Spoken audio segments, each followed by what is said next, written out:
Hello Brian, আমি মানুষের কাছে ঠকেছি, তোমরা যেন না ঠকো। কি জন্য কথাটা বলছি জানো? এই যে আমাদের দোকানের পাশে তরমুজ বিক্রি করছিল আর প্রচার করছি, নিয়ে যান নিয়ে যান, একদম মধু মধু। উম্মা, বাড়িতে নিয়ে এসে খেয়ে দিয়েছি, আমাকে মনে হয় পানি খেতে হবে এখন। এই তরমুজ খেলেই পানির সমস্যা মিটে যাবে আমার। পানির স্বাদ আছে, তরমুজের স্বাদ নাই।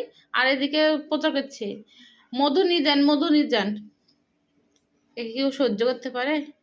আর এই যে আঙ্গুর, আঙ্গুর বলছে একবারে রসে ডব ডুব ডুব ডুব। এই দেখো, রসে আবার রস চুইচি পড়ছে।